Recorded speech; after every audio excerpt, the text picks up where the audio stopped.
Gracias, Señor, por la luz de este nuevo día, por la salud, por la vida que nos ha dado, Dios mío.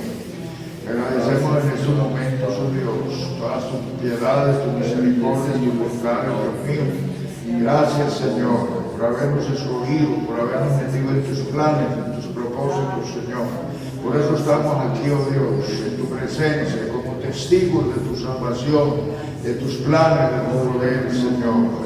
Con el deseo, oh Dios, de adorarte, de glorificarte, de hacer tu voluntad, y por eso estamos analizando tu palabra, Dios mío. Tu palabra, Dios mío, es la lumbrera al que anda en tinieblas.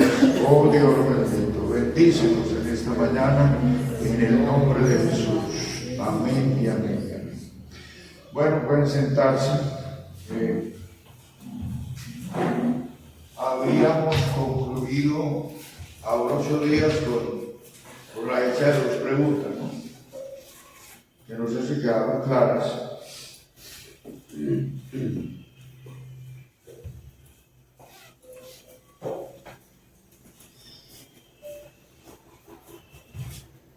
Dos preguntas, ¿recuerdan? Sí. La una fue sobre la justicia y la otra sobre la perfección, porque estábamos considerando el tema de el asunto de la salvación en la parte de Dios y en la parte de nosotros, el paquete que Dios le entrega al ser humano y el paquete que el ser humano le debe entregar a Dios. Entonces, mirando el paquete de Dios, estábamos mirando, entre otras cosas, la justificación y la perfección. Entonces, debido a eso, surgieron 2 preguntas. La una,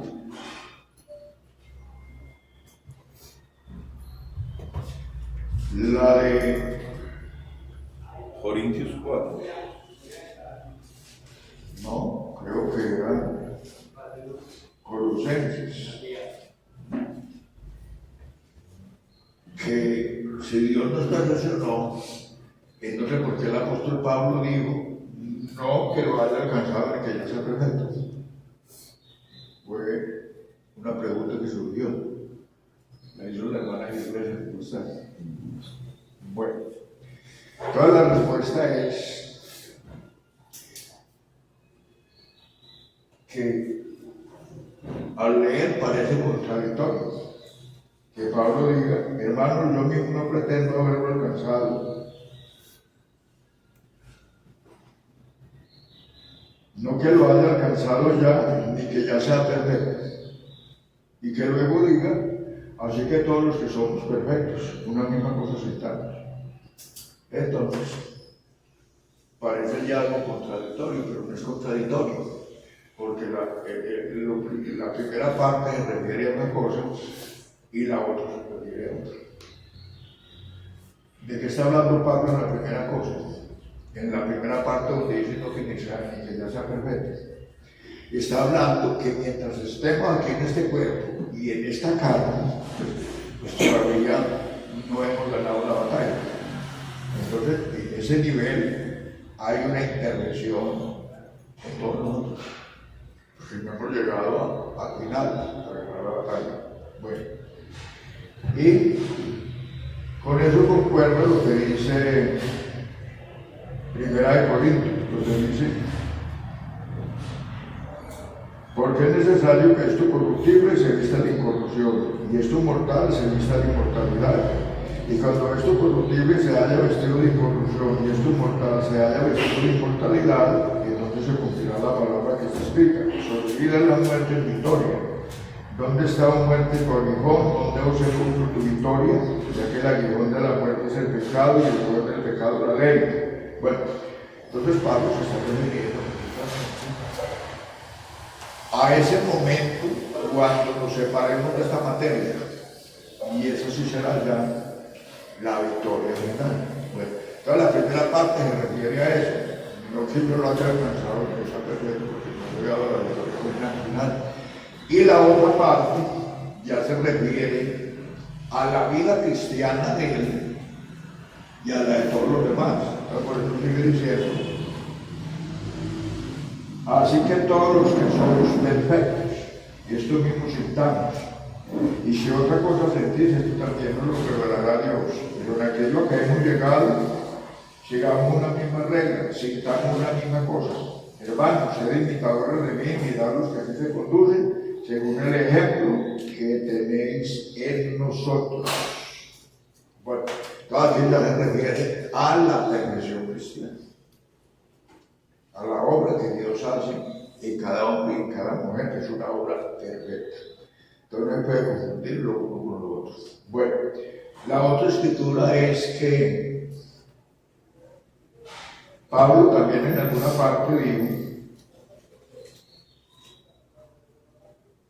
y en 1 Corintios 4, dice, pero aunque de nada, 4:4, bueno, porque aunque de nada tengo mala conciencia, no por eso soy justificado, pero el que me juzga es el Señor.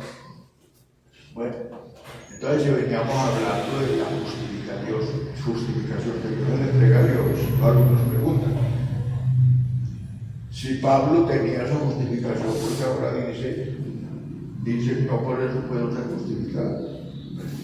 El asunto es que aquí se refería a otra cosa también. ¿Por qué? Porque Pablo viene hablando del ministerio. Entonces, de la opinión que la gente se pueda tener de un ministro.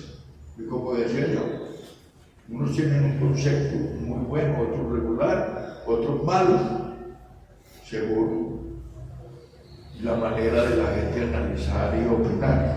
Por ejemplo, para el apóstol Pablo era un excelente pastor, y para otros era muy malo. El mismo dijo, yo me he hecho enemigo de muchos de ustedes, por decirles la verdad. Entonces, miren, muchos no lo consideraban como un buen siervo, sino como un enemigo, pero era porque les decía la verdad. Y como la verdad, por regla general, en realidad ser amigos hace enemigos. La verdad consigue más enemigos que amigos.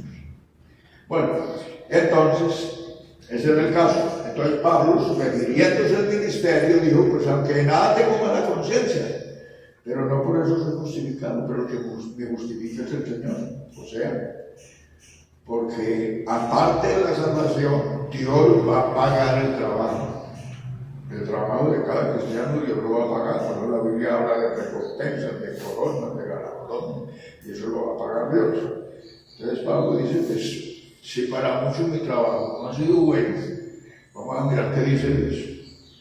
Bueno, entonces, esas fueron las dos preguntas, que es muy bueno que conozcan eso. La Biblia tiene términos así que aparentemente se contradicen, pero no se contradicen. Lo que pasa es que en unos casos se refiere a una cosa y en otros casos se refiere a otra, aunque de pronto el término sea el mismo. Bueno, y aparte de eso, no sé qué han analizado ustedes durante la semana, el estudio, les hayan surgido más preguntas.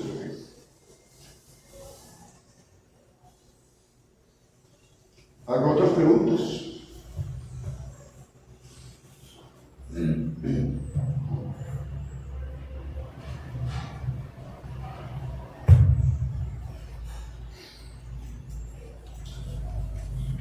Algo más para aclarar, para preguntar respecto a la enseñanza pasada.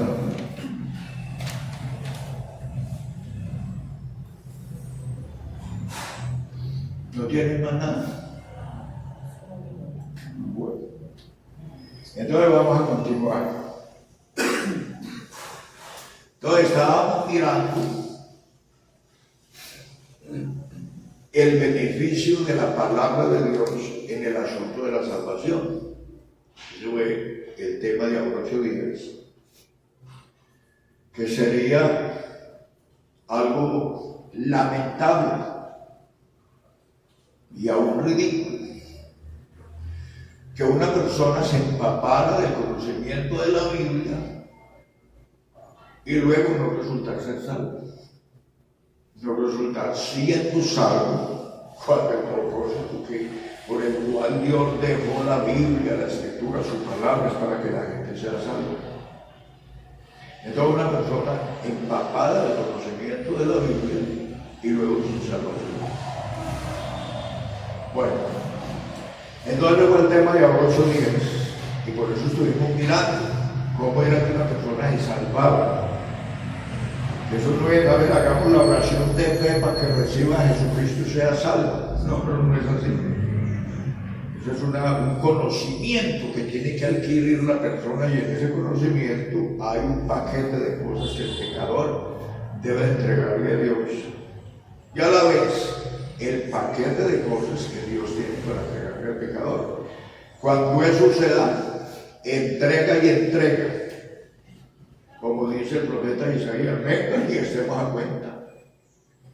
Si los pecados de ustedes fueran como la grana, como la nieve, eran emblanquecidos, si fueran rojos como el carmesí, tendrán a ser como blanca lana, pero vengan a arreglarnos cuentas.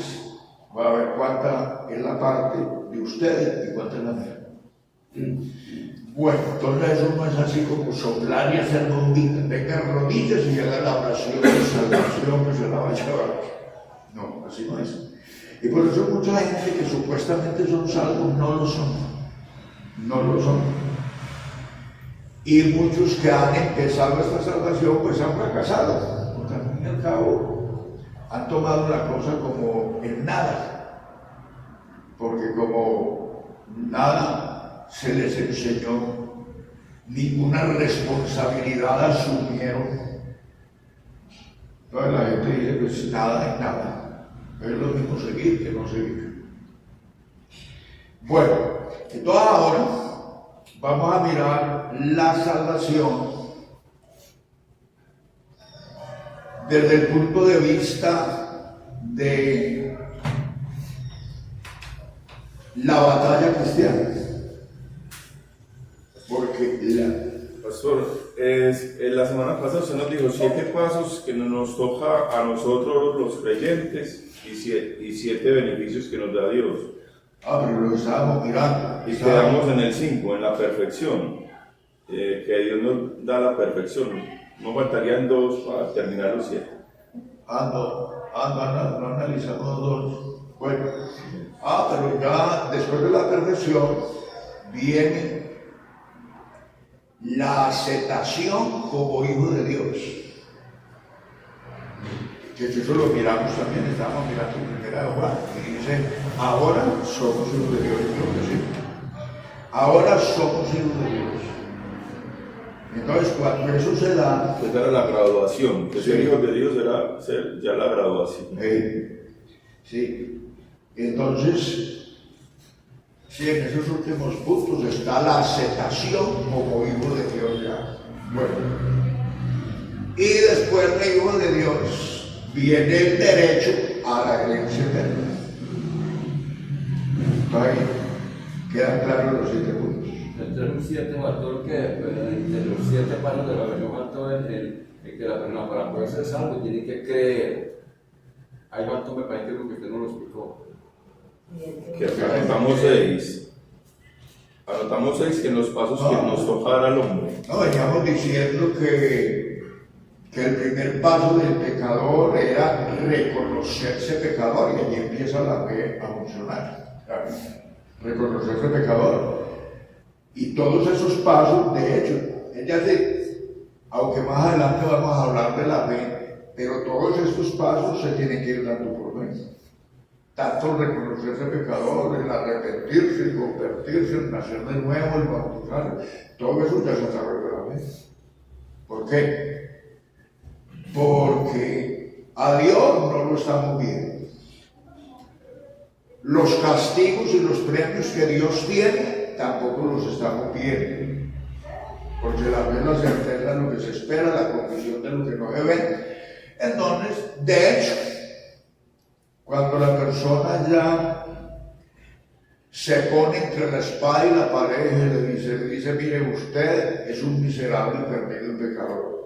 Si no se arrepiente, se va a perder. Entonces la persona reconoce y empieza el proceso de arrepentimiento, de conversión y los pasos. Y los pasos que la persona debe dar.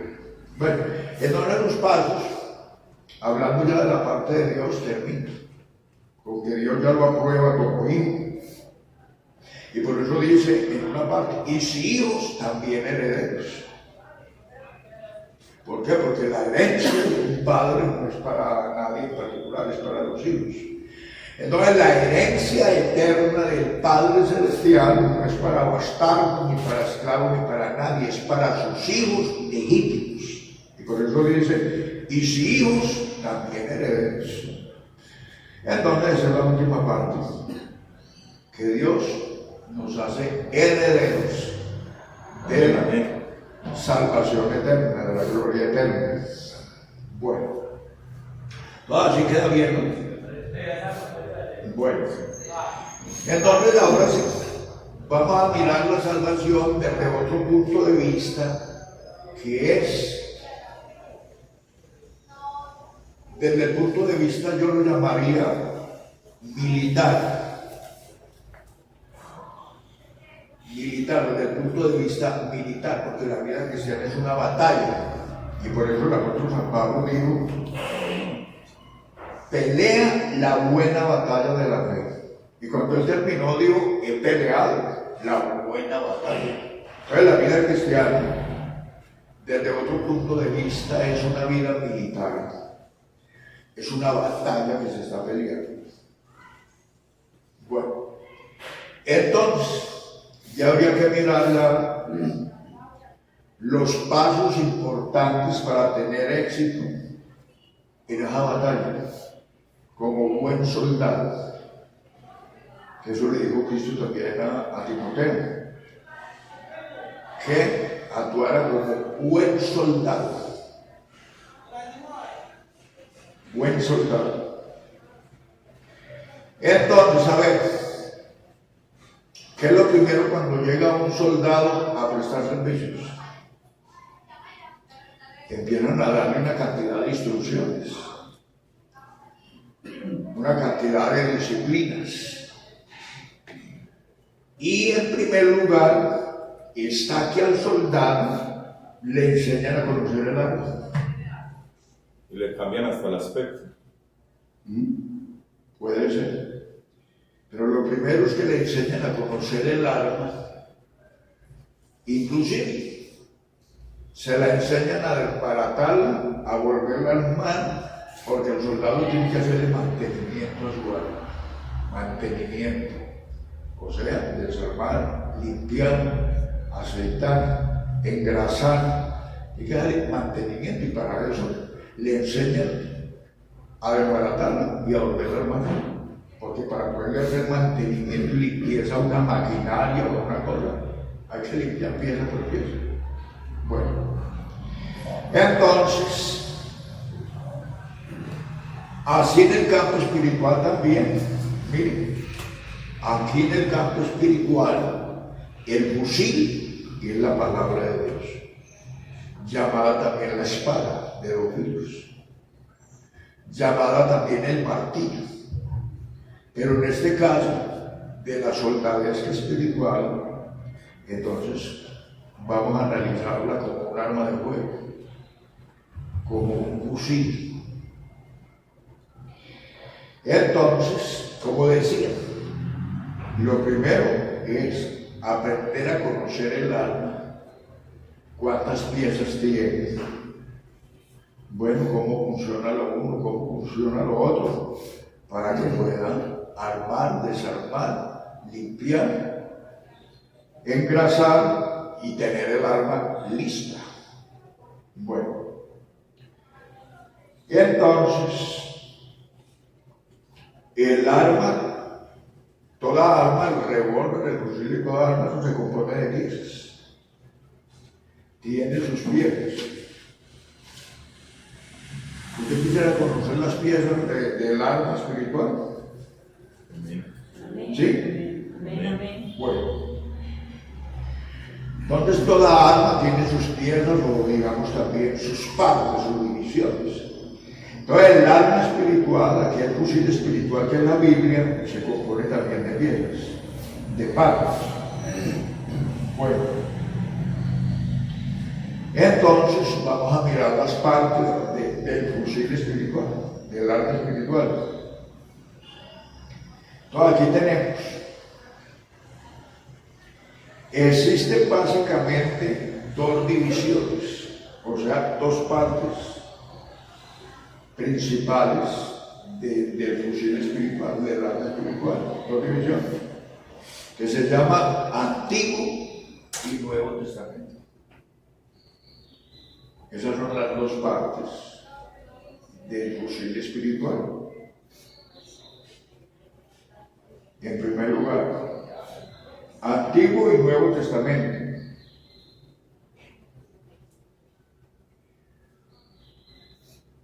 Cada parte tiene sus piezas. La primera parte consta de 39 piezas, o sea, 39 libros. El Antiguo Testamento tiene 39 libros.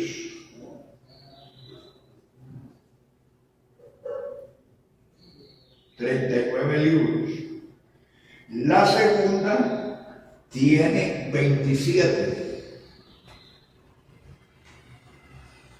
Entonces 39, 27. ¿Cuánto le da? 66. Cada uno de estos libros ha sido inspirado por Dios. Para efecto de estudio podemos subdividir los libros del Antiguo y Nuevo Testamento así. O sea, dos partes principales. Y luego vamos a mirar sus piezas.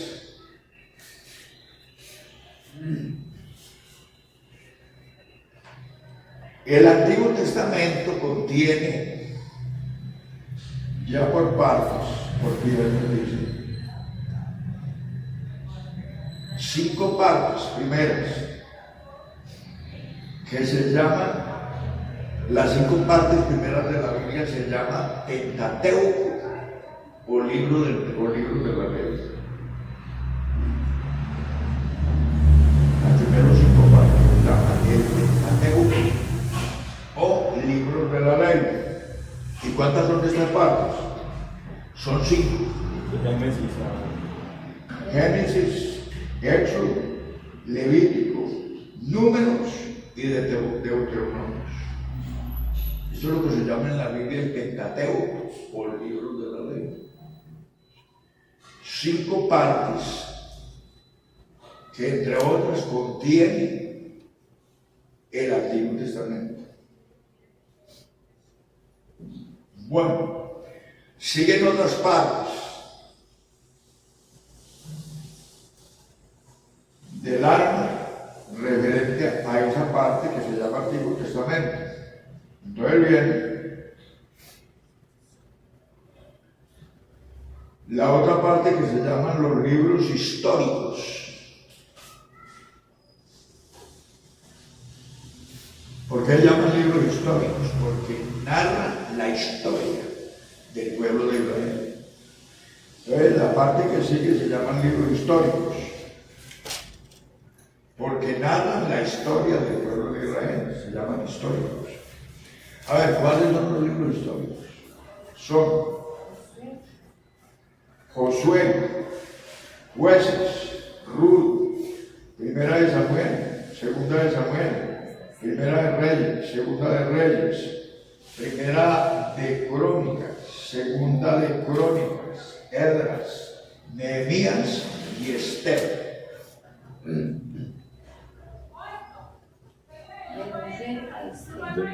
Los libros históricos son 12 libros. Son 12 libros. ¿El libro de Job qué es? ¿Ah? ¿El libro de Job en cuál parte es? También es historia.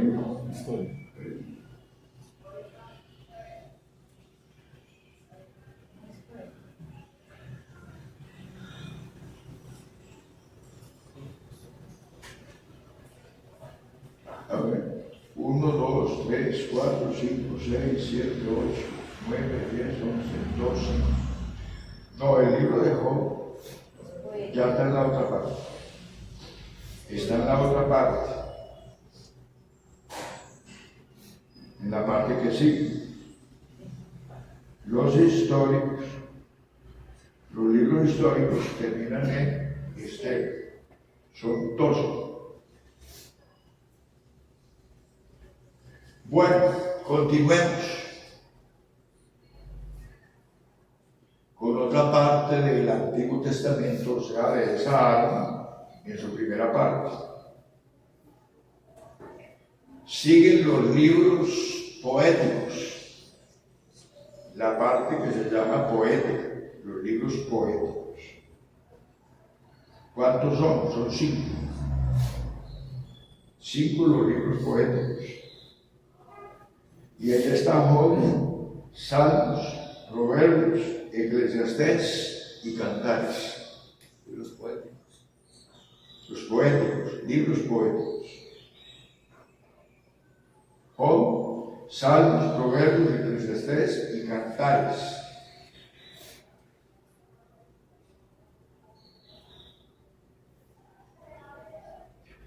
Job, Salmos, Proverbios, Eclesiastés y Cantares, libros poéticos, 5.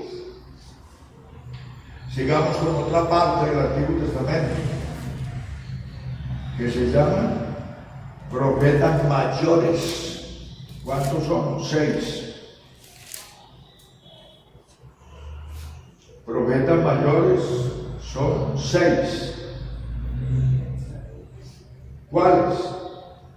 Isaías, Jeremías, Lamentaciones de Jeremías, Ezequiel y Daniel.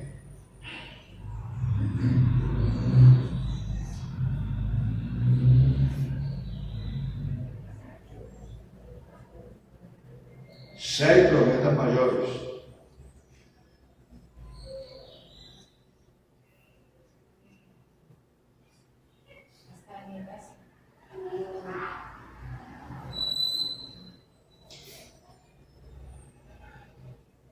Seis profetas mayores: Isaías, Jeremías, Lamentaciones, Jeremías, Ezequiel, Daniel. ¿Y por qué? Lamentaciones de Jeremías. Isaías, Jeremías, Hasta Daniel son 5. Lamentaciones de Ezequiel y Daniel. Ya que Amós también. ¿Ah? Uno le quisiera preguntar cuáles son las cosas. No sé. Los poéticos. ¿Será que Amós también? No. Solo que las Lamentaciones se consideran esa línea. En esa línea. ¿Son 4, 6? Son 5. Pero ahí son 5. Pues uno cuenta y son 5. De Isaías, Jeremías, Lamentaciones, Ezequiel y Daniel, 5. Sí, hablando por nombres, pero como hay un libro allí que es de Jeremías, que es Lamentaciones, entonces se cuenta Lamentaciones, pero de hecho por nombres son 5. Bueno, continuemos. Los profetas menores son 12.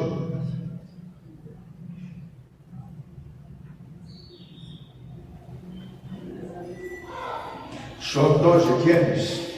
Oseas, Joel, Amós, Abdías, Jonás, Miqueas, Nahum, Habacuc, Sofonías, Ageo, Zacarías y Malaquías, considerados como profetas menores, y son 12.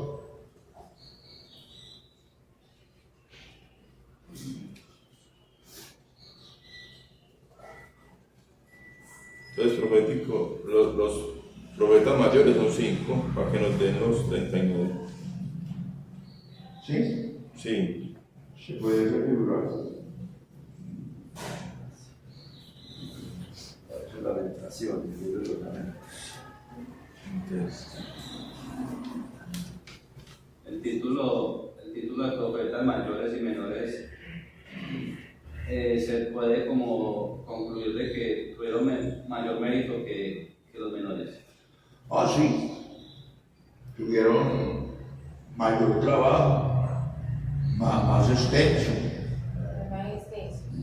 mayor trabajo y más extenso. Pero lo llaman profetas mayores, y los otros un trabajo más breve, más corto. Bueno,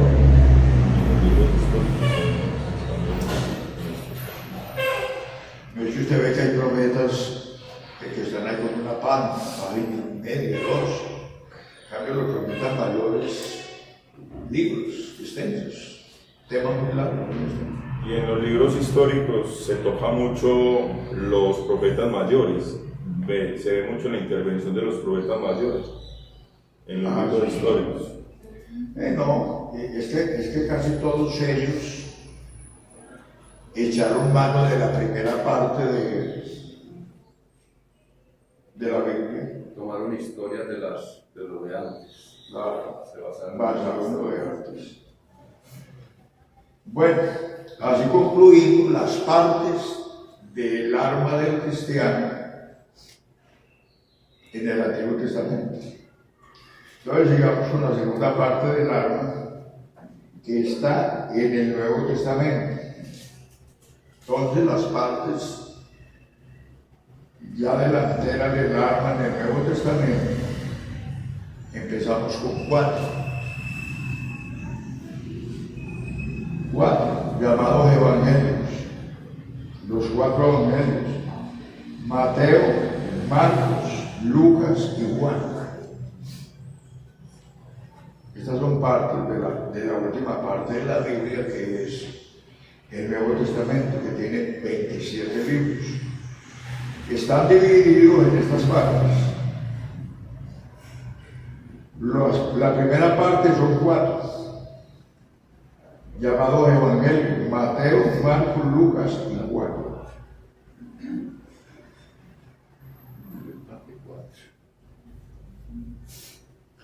¿Cuántos libros históricos tiene el Nuevo Testamento? 1. El libro de los Hechos.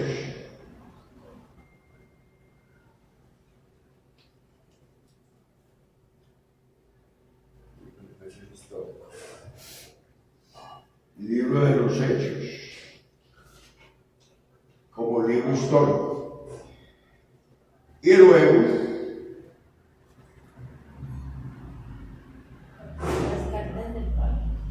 siguen las cartas o epístolas, que son 21 epístolas o cartas. ¿Pero epístolas de Pablo o epístolas? ¿Ah? ¿Epístolas de Pablo o epístolas? ¿O todas son epístolas? Todas son consideradas. Epístolas. Todas las de Pablo y las de todos los otros que escribieron. Y entonces estas son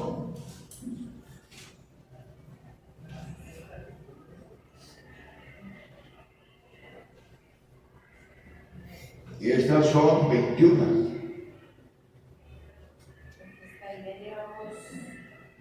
Romanos, 1 de Corintios, 2 de Corintios, a los Gálatas, a los Efesios, a los Filipenses, a los Colosenses, a los Tesalonicenses, la segunda de Tesalonicenses, primera de Timoteo, segunda de Timoteo, la carta a Tito, a Filemón, a los Hebreos, la de Santiago, la de primera de Pedro, la segunda de Pedro, la primera de Juan, la segunda de Juan, la tercera de Juan y la epístola de San Judas. Entonces son 21.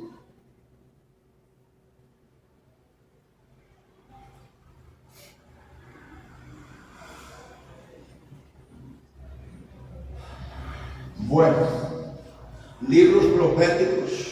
¿Cuántos hay en el Nuevo Testamento? 1, el Apocalipsis. Libro profético del Antiguo Testamento, solo 1, el Apocalipsis. Bueno, entonces estas son las partes del arma espiritual a grandes rasgos. ¿Aló? ¿Me está durmiendo uno? Miren, las partes a grandes rasgos del alma espiritual. Ahora viene otras divisiones de esa alma, otras partecitas ya más pequeñas de esa alma. Entonces viene, para facilitar la consulta se han dividido los libros en capítulos. ¿Cuántos capítulos tiene la Biblia? Tiene 1189 capítulos.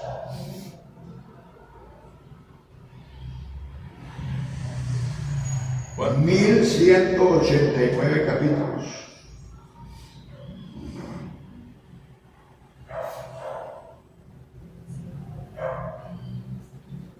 Siendo el capítulo más largo el Salmo 119.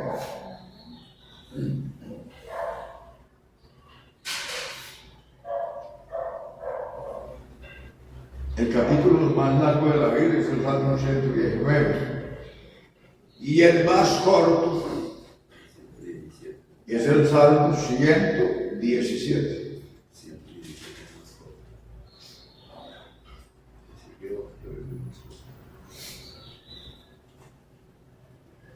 Estoy hablando de capítulos. Ahora también la Biblia se divide en versículos.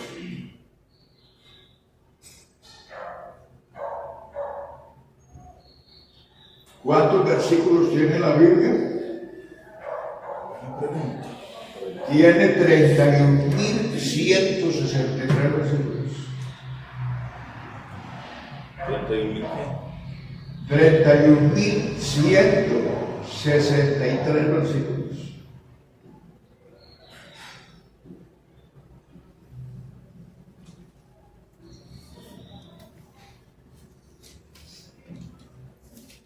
$31.163 versículos tiene la Biblia en total. ¿Tiene cuánto? ¿1000 qué? ¿Ah? Capítulos tiene 1000. 189. Bueno, queremos saber el versículo más largo y el más corto también. Siendo el más largo, Esther 8:9. El versículo más largo de la Biblia es Esther 8:9.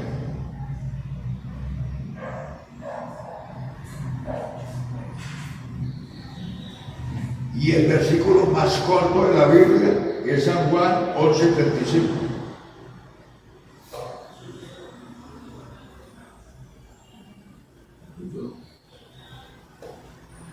Más corto de la Jesús lloró sin cesar.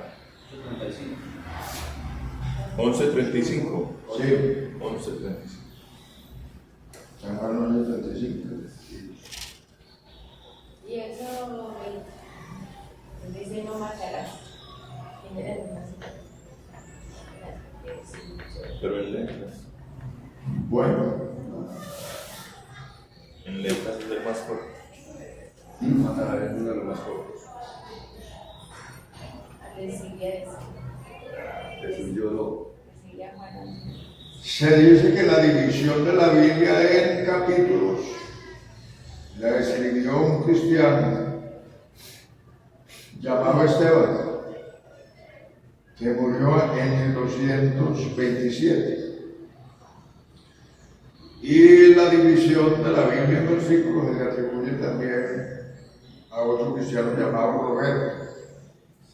Se le atribuye en capítulos. No, en Esteban. versículos.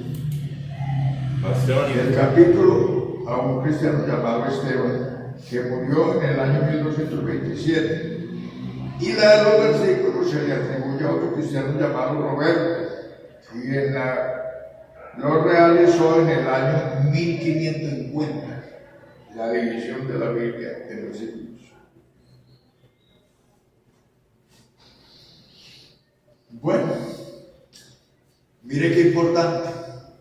Así como el soldado tiene que aprender a armar el alma, a desarmarla y a conocer sus partes. Entonces, así la Biblia del soldado cristiano, o el fusil, el arma, también tiene esas cosas.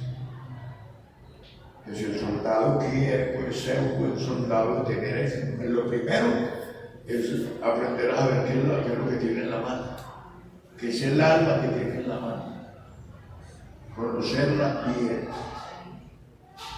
En sus partes, pues en sus partes. Pues ahora viene la parte más importante que es entenderla. Pero aquí conocerla en sus partes. A ver.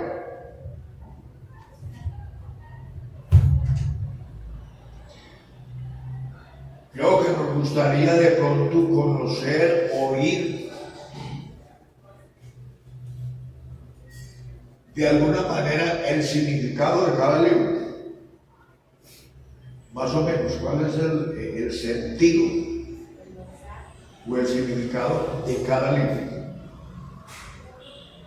También, pues, de hecho, no es una exactitud, pero sí es un acercamiento a lo que, más o menos, a grandes rasgos, en términos generales, significa cada libro. Entonces, vean.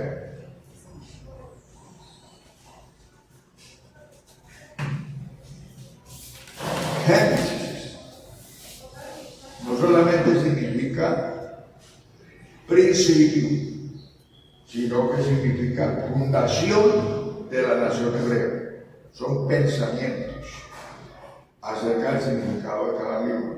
Génesis, fundación de la nación hebrea. Éxodo, pacto con la nación hebrea. Levítico, leyes de la nación hebrea. Números, viaje a la tierra prometida.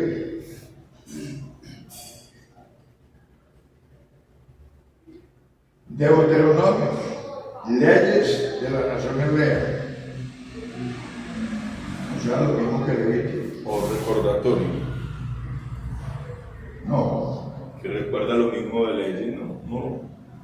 No, porque ahí las leyes se estaban poniendo, que apenas se estaban poniendo.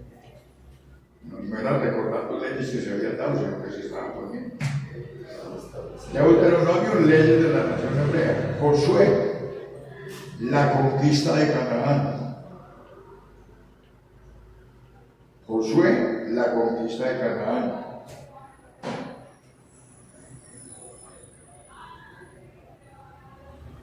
Jueces, los primeros 30 años en Canaán.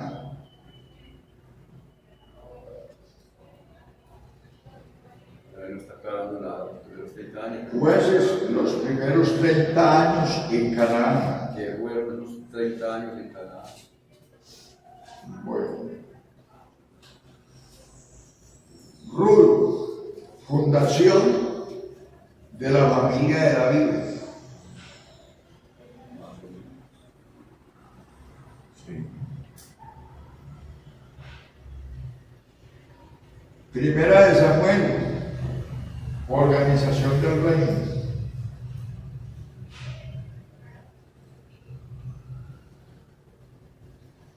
Segunda de Samuel, reino de David.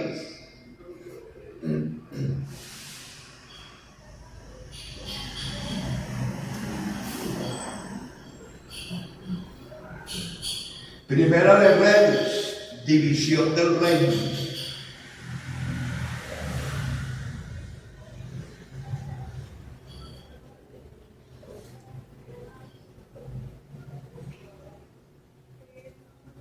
Segunda de Reyes, historia de los dos reinos.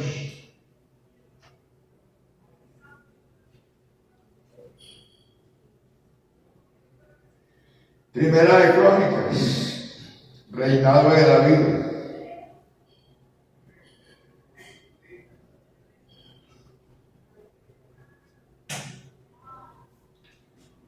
Segunda de Crónicas, historia del reino del sur.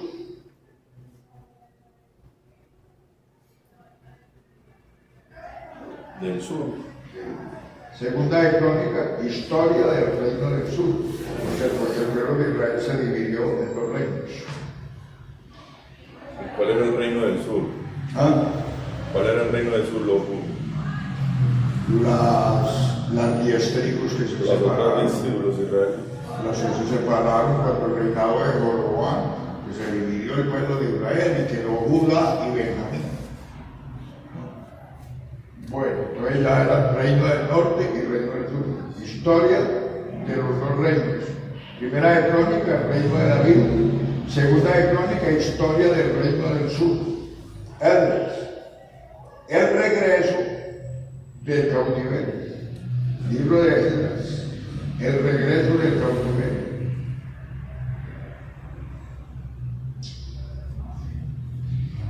Nehemías.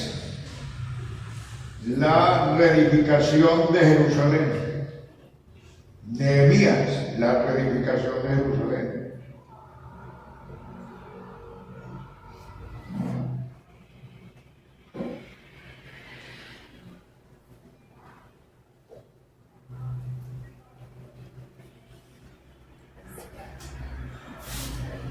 Esther,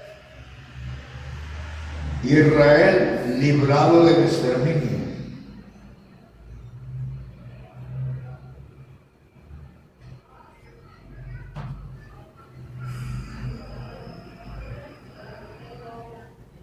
Job, el problema del sufrimiento.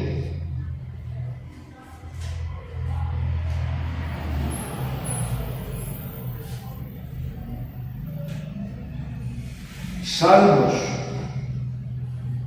himnario nacional de Israel. Salmos, el himnario nacional de Israel. Proverbios, la sabiduría de Salomón.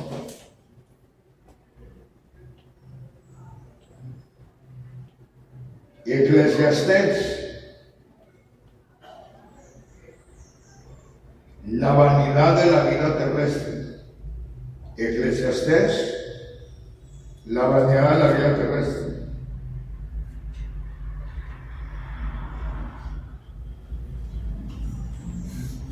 Cantares, el odio del amor conyugal. ¿El qué? El odio del amor conyugal. Elogio. ¿Elogio o odio? Elogio. El odio, por eso. El odio, no el ojo, sino el odio. No odio. Pero El odio es admirar, elogiar o valorar. El odio. El odio, sí, yo no comprendí eso. es que Elogio. es que decir una palabra sin pausa se puede entender mal. Elogio del amor conyugal.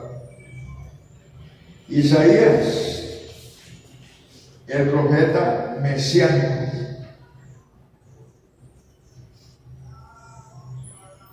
Isaías, el profeta mesiánico.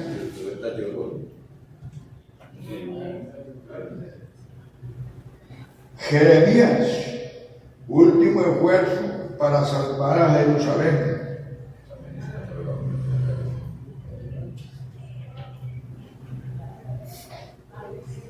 Jeremías, último esfuerzo para salvar a Jerusalén. Lamentaciones, endecha sobre la desolación de Jerusalén. Endecha sobre la desolación de Jerusalén.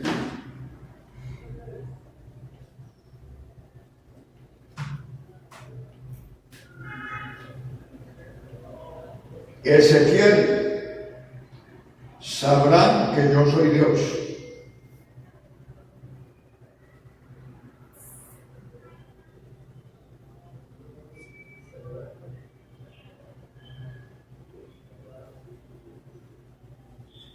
Daniel, el profeta en Babilonia.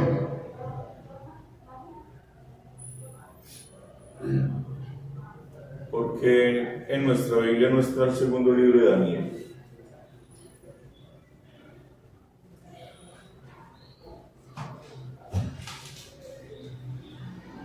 ¿En dónde está? Por ahí hay un libro que no es canónico, es que Segunda de Daniel. Ay, y no solamente está libros atribuidos a Daniel, sino hay muchos libros atribuidos a otros profetas, a los apóstoles, pero que no fueron admitidos en el canon sagrado, literatura sagrada. En eso están los libros apócrifos, como los Macabeos, como Tobías, todo eso, y aún en el Nuevo Testamento la Biblia dice que hizo Jesús además tantas cosas que si se hubieran escrito en el mundo cambiaron los libros. Pero estas se han escrito para que por ellas creáis, para que creyendo tengáis vida en su nombre. O sea que la Biblia es un resumen de lo más esencial, de lo más importante, de lo más necesario. Y bueno, es necesario es que sigamos.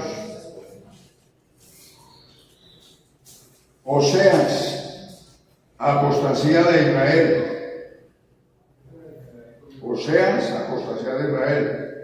Joel, profecía de la era del Espíritu Santo. Joel, profecía de la era del Espíritu Santo. Amós, reinado universal del Mesías.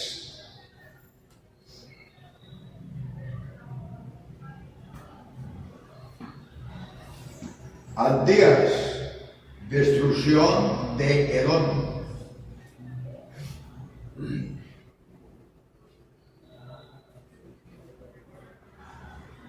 Jonás, un mensaje de misericordia a Nínive.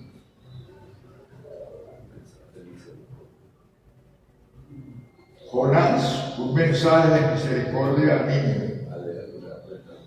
Miqueas, Belén, lugar del nacimiento del Mesías.